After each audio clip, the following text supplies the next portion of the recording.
मैं जितेंद्र चतुर्वेदी मतांतर में आप लोगों का स्वागत है। ईडी ने सम्मन भेजा गांधी परिवार को, हड़कंप मच गया शिवसेना में। ये राज आपको पता चला कि आखिर में क्या कारण है? आपने ये गौर किया कि ये जो सम्मन गया है सोनिया गांधी और राहुल गांधी को, उस सम्मन के बाद विपक्ष के किसी भी बड़े नेता का बड़ा बयान मैंने नहीं सुना।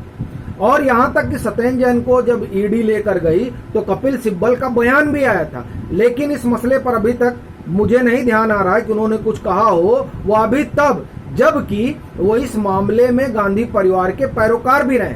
पैरोकार कहने का मतलब वकील भी रहे और हाई कोर्ट से लेकर सुप्रीम कोर्ट तक उन्होंने इस मामले में परिवार की पैरवी भी की है। बावजूद इसके इस सम्मन को लेकर अभी तक कहीं से कोई बयान सुनने में नहीं आया। बस एक जगह से आया, वो है शिवसेना। अब जब शिवसेना ने यह बयान दिया तो मेरे अंदर बड़ा कौतूहल जगा कि साहब समूचा विपक्ष तो खामोश है, तो ये शिवसेना क्यों बोल रही है? आखिर में क्यों संजय राउत कूद पड़े और कह रहे हैं कि अभी आप क्या देख रहे हैं, अभी कुछ दिन बाद ईडी जो है वो नेहरू स्मारक को भी सम्मन भेज देगी। माथा ठनका कि आखिर में इनको बोलने कौन सी जरूरत आन पड़ी। तो हमने कुछ छानबीन, और छानबीन में कुछ बातें पता चली और तब समझ आया कि साहब उस सम्मन से यहां खलबली क्यों मची हुई है। क्योंकि ये जो सम्मन नेशनल हेराल्ड मामले में हुआ है उसका कनेक्शन शिवसेना से भी है। उस कनेक्शन पर हम लोग बात करेंगे, लेकिन उससे पहले बात हम लोग नेशनल हेराल्ड वाले मामले की कर लेते हैं कि आखिर में ये पूरी कहानी क्या है। तो मैं आपको इन ब्रीफ बताता हूं कि नेशनल हेराल्ड और नवजीवन कौमी, ये 3 अखबार हैं जो एजीएल नामक कंपनी चलाती है। और एजीएल जो है वो पंडित जवाहरलाल नेहरू ने बनाई थी। बाद में अखबार जो है वो घाटे में चला गया। तकरीबन 99 करोड़ रुपए का इसके ऊपर कर्ज हो गया और उस कर्ज को आप एक तरह से समझिए खरीदने के लिए कंपनी बनी। उस कंपनी का नाम है एंग इंडिया। एंग इंडिया का जो मालिकाना हक है वो गांधी परिवार के पास है। एंग इंडिया ने 50 लाख रुपए में 2000 करोड़ की प्रॉपर्टी ओन कर ली। ये मोटा मोटी कहानी।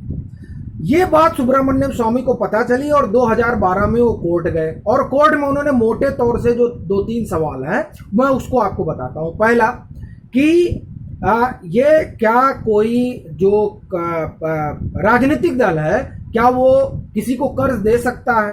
पहला सवाल यही है, क्योंकि कांग्रेस ने कर्ज दिया तो कांग्रेस तो राजनीतिक दल है।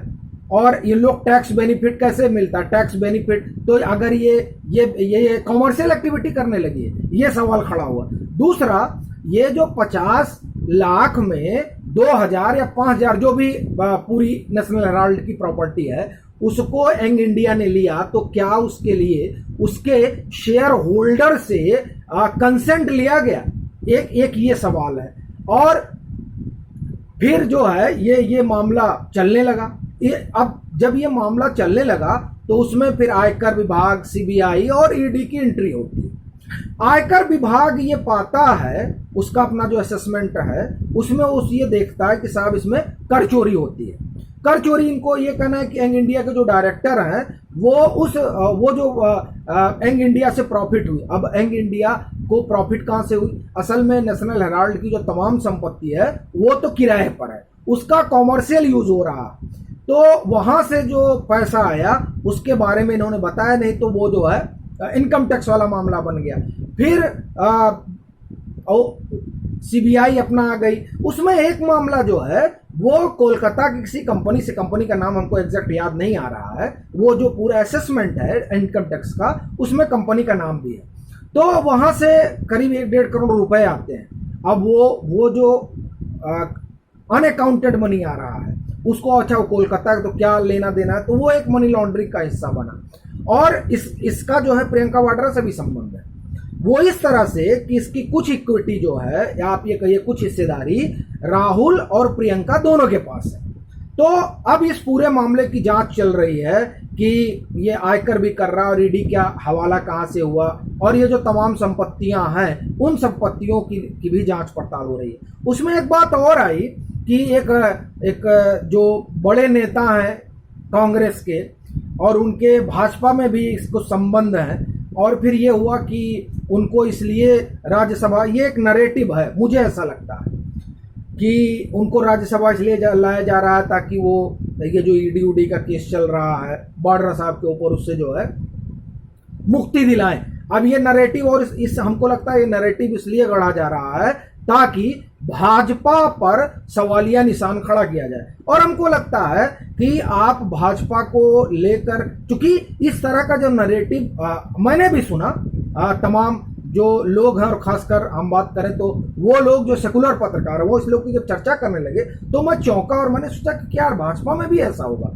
तो अभी मैं चौंक ही रहा था कि भाजपा ने सम्मान कर दिया। मतलब ये जो एक नैरेटिव गढ़ने की कोशिश हो रही थी कि ये जो तमाम कार्रवाई चल रही जांच एजेंसियों की बाड्रा के ऊपर, उसको लेकर कोई डील हो सकती है, उस पर जो है ये इस चर्चा को एक झटके में ईडी के नोटिस से विराम लग गया कि साहब यहां अगर आपने गलती की है तो सजा तो आपको भुगतनी पड़ेगी।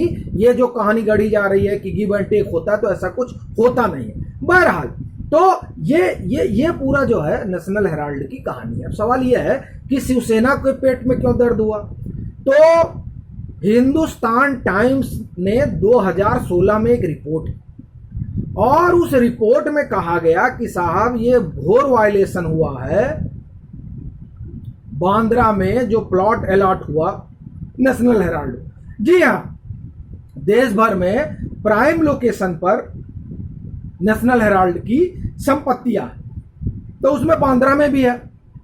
अब आप सोचिए, बांद्रा में प्राइम लोकेशन पर और उस प्रॉपर्टी है, उसको उसकी जो है उस प्रॉपर्टी पे आप समझिए कि एक कमेटी बनती है, शायद गौतम चटर्जी कमेटी बनती है और देवेंद्र फडणवीस मुख्यमंत्री रहते हैं।